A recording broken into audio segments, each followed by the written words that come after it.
Et ils ont tout annulé. 10 drive, Barcelone, ils sont mis d'accord, ils ont déjà annulé, ça n'a pas été payé. On vient pas, tant pis. Ça va l'équipe, bien ou bien. Je vais vous expliquer un peu la situation du Barça, avec leur tournée au Japon, avec les matchs annulés, finalement pas annulés. Ça casse les couilles, c'est quand même important. C'est des matchs de pré-saison, ça met les nouveaux joueurs d'accord, le coach et tout. On a le petit Rooney, on a quand même Joan Garcia, on a quand même Marcus Rashford, on a toutes ces nouvelles pépites. C'est important de faire la pré-saison. Et voilà. Donc en gros, on devait jouer dimanche 27 au Japon, à Tokyo, contre Vissel Kobe. L'organisateur du tournoi, c'est D-Drive, c'est une compagnie sud-coréenne, je crois. Mais après, il y a Yasuda, c'est un groupe qui, eux, s'occupe de la logistique et du tournoi en lui-même. Et Yasuda, c'est le groupe qui sponsor Real Sociedad. Et en gros, Yasuda n'a pas payé D-Drive, ou même à falsifier les documents pour faire comme s'ils ont payé alors qu'en fait, ils n'ont pas payé du tout. Donc D-Drive, ils ont dit, mais c'est pas possible, on va pas voir le match. Pareil, Barcelone, ils ont dit, mais attends, ça n'a pas été payé, c'est frauduleux, on va pas voir le match non plus. Ça fait un peu scandale parce que bah, c'est à une semaine de la période du match. Et ils ont tout annulé. D-Drive, Barcelone, ils sont mis d'accord, ils ont déjà annulé, ça n'a pas été payé. On vient pas, tant pis. Mais Vissel Kobe, ils se sont retrouvés un peu comme des cons parce qu'au Japon, tout le monde attendait ce match. Même si c'est un match amical, c'est comme Barça. Et au Japon, ils attendaient tous ce match. Tous les ans, ils savent qu'il y a les tournées au Japon, contre le Barça, contre d'autres grosses équipes, le PSG, souvent ils font des tournées aussi. Ils attendent tous ce match. Les supporters de Vissel, mais les Japonais en général, tu vois.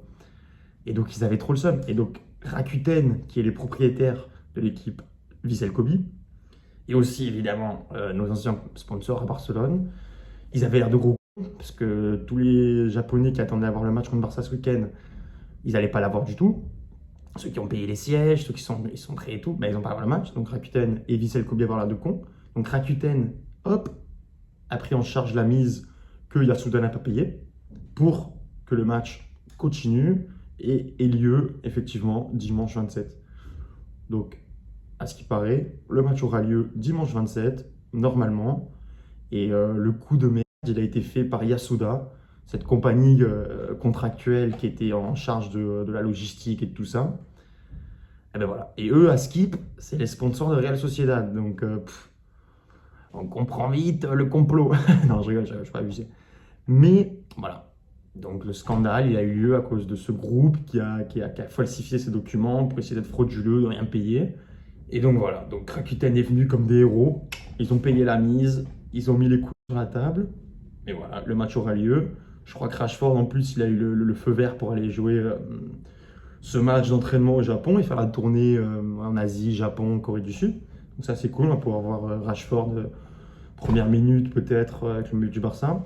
On aura aussi évidemment Joan Garcia, le nouveau gardien. Ça va être bon de voir un peu ce qu'il a donné, même si, bon, évidemment, c'est des matchs amicaux, mais voir ce qu'il a donné, s'il est en confiance, s'il lui manque un peu de peps. Et voilà, je pense que ça va être sympa. Moi, ça fait des mois que j'attends enfin le Barça qui revienne en match. Donc voilà, j'ai eu peur quand j'ai entendu les rumeurs du fait que ça allait être annulé à cause de toutes ces conneries et tout. Même si c'est un amical, moi je suis chaud de voir tout ça. Ça donne un peu de mouvement, ça va donner un peu de momentum à l'équipe. Et voilà, on va retourner un peu sur le terrain et ça va être cool, hein. Je pense que ça va être sympa, hein. Donc voilà, je voulais vous faire une petite vidéo pour expliquer un peu ce scandale qui a failli avoir lieu, mais qui finalement va passer assez crème parce que Rakuten est venu comme des boss, hop, topissime. Donc voilà les gars.